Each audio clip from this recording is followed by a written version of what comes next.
Hello everyone, welcome back. আজকের প্রথম expression হলো সোশ্যাল মিডিয়া ইনফ্লুয়েন্সার।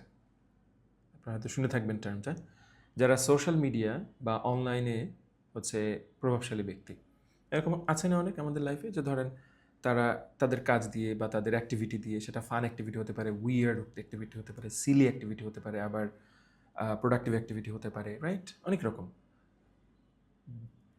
যারা ওরকম কাজ দিয়ে তারা হচ্ছে প্রভাবশালী ব্যক্তিতে পরিণত হয়, তাদের একটা ফ্যান বেজ তৈরি হয়, রাইট?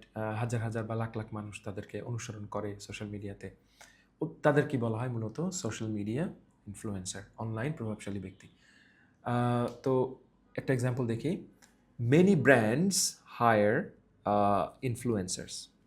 মেনি ব্র্যান্ড, অনেক সময় দেখা যায় যে অনেক বড় বড় কোম্পানি তারা হচ্ছে বড় মাঝারি নানান কোম্পানি তারা হচ্ছে সোশ্যাল মিডিয়ার যেসব ইনফ্লুয়েন্সার আছে তাদেরকে হায়ার করে বলে যে এই যে আমার এই মাউসটা আছে, এই মাউসটা তুমি একটু প্রমোট করে দাও, right?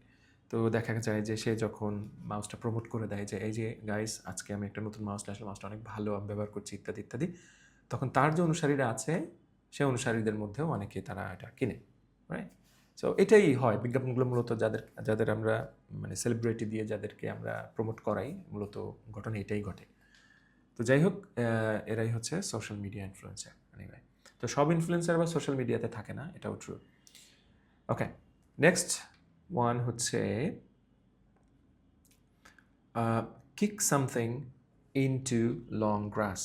Kick something into the long grass, একটু বড় বা চমৎকার। Kick something into the long grass, অর্থাৎ বড় বড় ঘাসের দিকে কোনো কিছু লাথি দিয়ে সরিয়ে দেওয়া বা ছুড়ে দেওয়া। এর মানে হচ্ছে ইচ্ছা করে কাজ পিছিয়ে দেওয়া, ইচ্ছে করে কাজ পিছিয়ে দেওয়া। Example, they kicked the decision into the long grass. তার মানে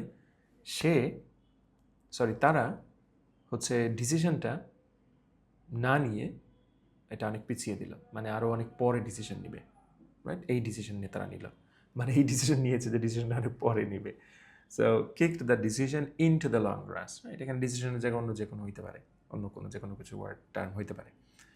Kick the decision, but kick something into the long grass. Okay, and the last one, take one for the team.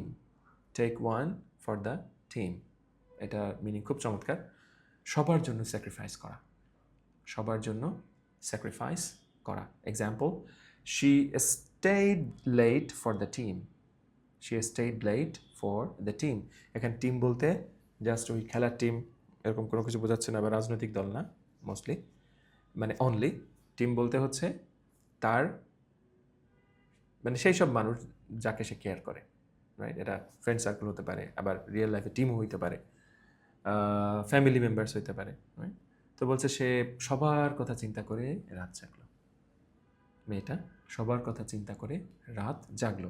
C stayed late, রাত পর্যন্ত জেগেছিল for the team, সবার কথা চিন্তা করে। চমৎকার। So that's it. আশা করছি এগুলো আপনাদের কাজে, আশা করছি, আমি বিশ্বাস করি এগুলো আপনাদের কাজে লাগবে, আর এই জন্যই এই সিরিজটা আমরা করছি, রাইট? এখানে অনেক ভিডিও চলে এসেছে অলরেডি, আলহামদুলিল্লাহ আরও ভিডিও আসবে, সব মিলিয়ে হয়তো 200-300 মতো হবে ইনশাআল্লাহ। তো আপনারা দেখবেন, নিয়মিত দেখতে থাকবেন। এইখান থেকে সব আপনার মনে থাকবে না, সব আপনার মনে রাখারও প্রয়োজনীয়তা নাই, বাট কিছু যদি মনে থাকে এবং সেগুলো যদি আপনি অ্যাপ্লাই করতে পারেন, ডেফিনেটলি সেটা না জানার থেকে ডেফিনেটলি ভালো। বা কেউ অ্যাপ্লাই করলে আপনি বুঝতে পারলেন, সেটা অবশ্যই ওই না জানা অবস্থা থেকে অবশ্যই ভালো, তাই না? এই আর কি। তো ভালো থাকুন, দেখা হচ্ছে, কথা হচ্ছে পরের লেসনে। বাই।